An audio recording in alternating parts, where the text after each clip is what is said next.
चुनाव आयोग ने 9 अक्टूबर को मिजोरम, छत्तीसगढ़, मध्य प्रदेश, राजस्थान और तेलंगाना में विधानसभा चुनाव के कार्यक्रम की घोषणा की।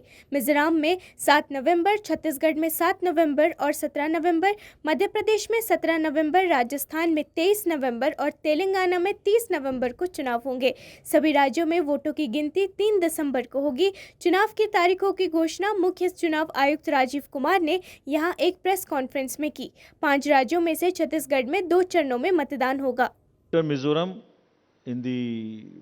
for the first phase of the Chhattisgarh would happen on 20th, the 13th, and the last date would be 20th.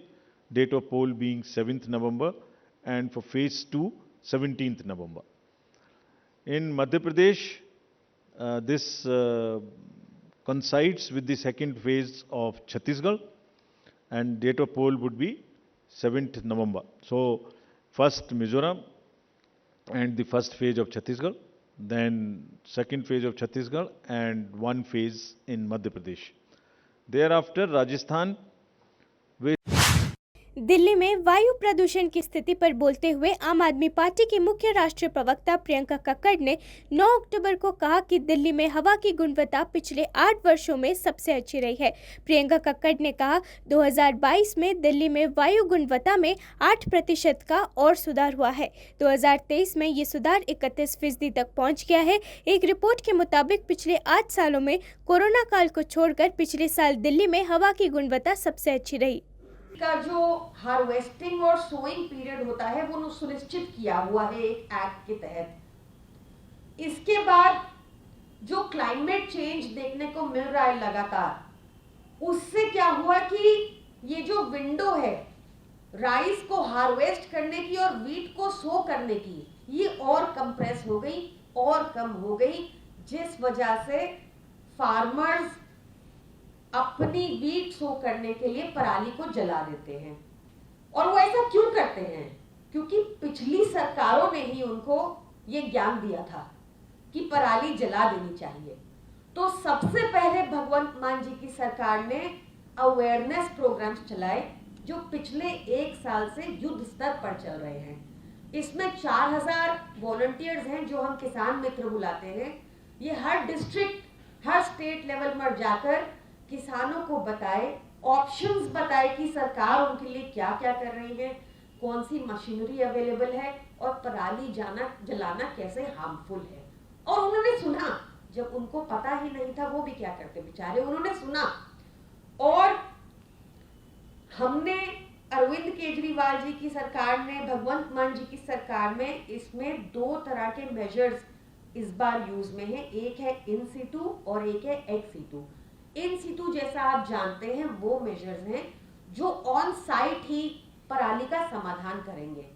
इसमें चाहे बायोडिकम्पोजर हो, चाहे सीआरएम क्रॉप रेसिड्यू मशीन्स हो, जो 1.7 लाख ऑलरेडी थी, उनको हमने ठीक तरह से डिवाइड किया। वो स्कैटर्ड थी पहले, उनको जहां पर सबसे ज्यादा रिक्वायरमेंट है जिन डिस्ट्रिक्ट्स में, जिन स्टेट्स में, वहां भेजा गया।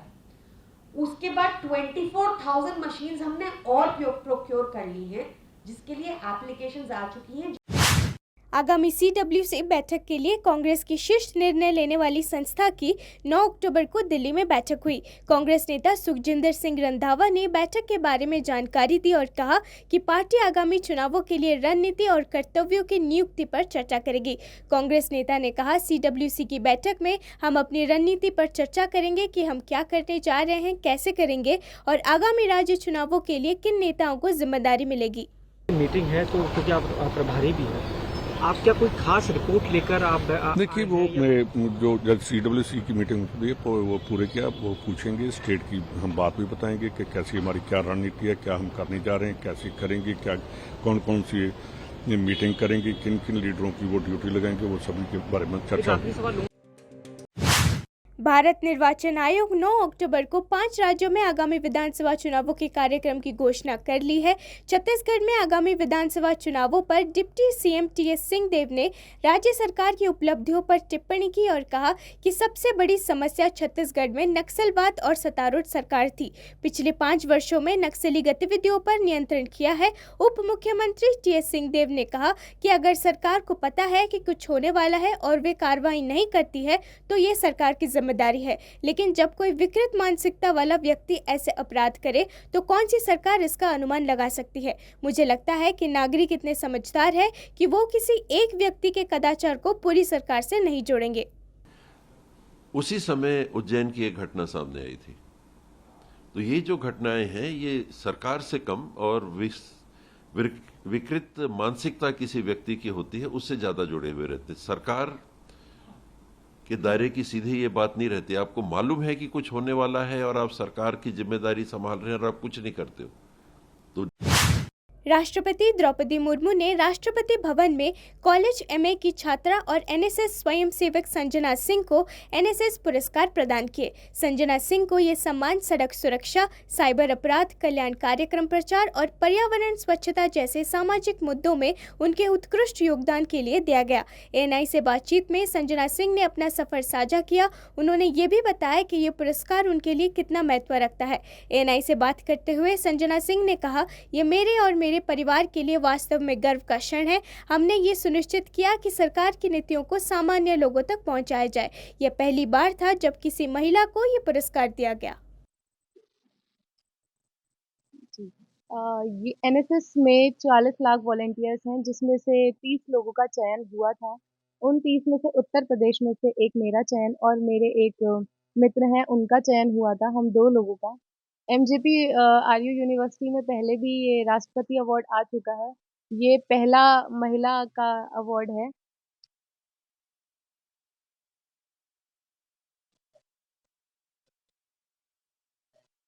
जी, बहुत ज़्यादा खुशी है और शायद मेरे इस प्रयास से उन पेरेंट्स को अपनी बेटियों को आगे बढ़ाने का मौका मिलेगा और बेटियां और भी आगे बढ़ेंगी और समाज में अपने अच्छे कार्य या अपने लिए जो इजराइल हमास के बीच चल रहे संघर्ष पर रक्षा विशेषज्ञों का कहना है कि इजराइल एक शक्तिशाली देश है और उसकी सेना ऐसे हमलों से निपटने के लिए प्रशिक्षित है।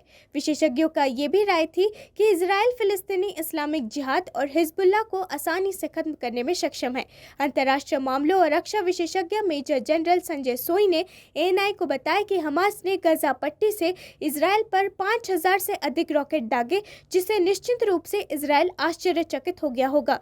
विदेशी विशेषज्ञ रोबिंदर सचदेव ने इजराइल पर हमास के हमले पर प्रतिक्रिया व्यक्त की और दावा किया कि इजरायली खुफिया और बलों द्वारा कई गलतियां की गई हैं। इस बीच एक अन्य रक्षा विशेषज्ञ कमर आगा ने कहा, इजराइल अकेले ऐसे आतंकवादी संगठनों को आसानी से नष्ट करने की क्षमता रखता है। पूर्व भारतीय राजनयिक महेश सचदेवा ने इजराइल की स्थिति को बहुत चिंताजनक बताया। Fencing, they have their soldiers, they have their drones, robotic, everything technologies. They could not prevent the Hamas fighters from entering into Israel. The third failure, response. They broke the fence and they've entered up to 20, 30, 40 kilometers of Israel. So there have been 3 levels of failure of Israel. Hamas ने एक तरह से जो हमला है 5000 rocket एक साथ fire करने, ये इजराइल के लिए बहुत सरप्राइज वाला फैक्टर आ गया और ये वाकई में कहना कि बहुत बड़ा इंटेलिजेंस फेलियर रहा है और जिस प्रकार से कैजुअलिटी 9 अक्टूबर को दिल्ली में कांग्रेस वर्किंग कमेटी की बैठक में शामिल होने के लिए कांग्रेस महासचिव प्रियंका गांधी वाड्रा मुख्यालय पहुंची। बैठक के लिए कांग्रेस सांसद राहुल गांधी और कांग्रेस अध्यक्ष मल्लिकार्जुन खड़गे भी पहुंचे।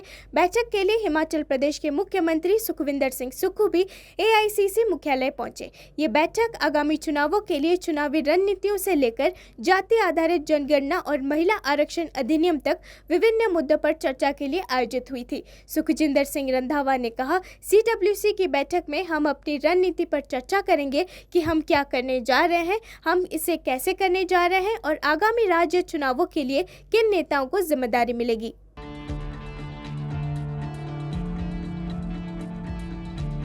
लेट अस सी, अभी अनाउंस होनी है। इलेक्शन कमीशन क्या डेट्स क्या फेजेस क्या कुछ अनाउंस करता है, लेकिन हमारी तैयारी है।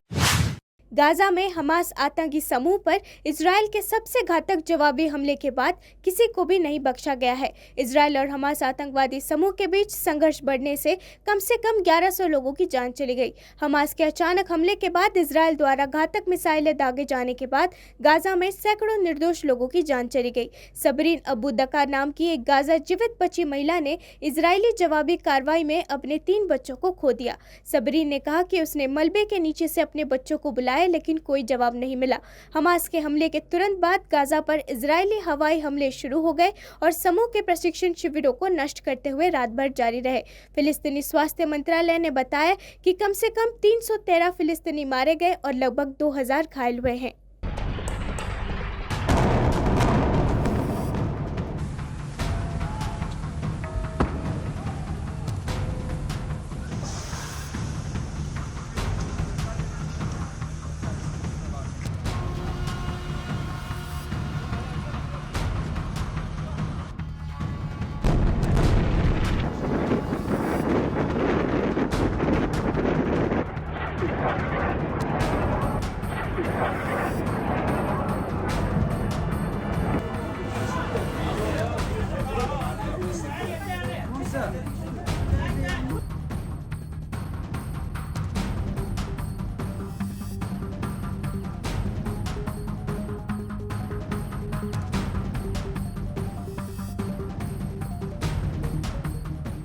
I was at home and suddenly we heard a sound and everything fell over our heads. My children were next to me. One of them was next to my legs and the others were next to me. Madhya Pradesh के मुख्यमंत्री शिवराज सिंह चौहान ने 9 अक्टूबर को राजनीतिक दलों से राज्य चुनावों में व्यक्तिगत आरोप नहीं लगाने की अपील की। उन्होंने कहा कि लोकतंत्र का सबसे बड़ा उत्सव है। चुनाव के माध्यम से सरकार बनती है जो राज्य और जनता का भविष्य तय करती है। इसलिए मैं सभी मतदाताओं से अनुरोध करता हूं कि वे उत्साह के साथ चुनाव में भाग लें। मैं राजनीतिक दलों से अनुरोध करता हूं वे चुनाव में व्यक्तिगत आरोप लगाने से बचें। ये कोई दुश्मनी नहीं है। चुनाव हम जरूर लड़ें, लेकिन चुनाव लड़ते समय हम व्यक्तिगत आरोप प्रत्यारोप उनसे बचें। ये सब सिक्किम में हिमानी झील के फटने से आई बाढ़ के कुछ दिनों बाद राज्य के विभिन्न हिस्सों में फंसे हजारों लोगों की तलाश और उन्हें निकालने का काम जारी है। हाल ही में सेना के हेलीकॉप्टर द्वारा लाचेन से निकाले गए पर्यटकों के पहले बैच का 9 अक्टूबर को रिंगिम हेलीपैड मंगन में स्वागत किया गया। उत्तर पश्चिम सिक्किम में स्थित दक्षिण लोनक झील में 4 अक्टूबर की सुबह बादल फटने से लगातार मानसूनी बारिश हुई। तेज बाढ़ गैंगटॉक से लगभग 30 किलोमीटर दूर सिंगतम शहर में तीस्ता नदी के इंद्रेनी पुल को पार करते हुए आगे बढ़ी।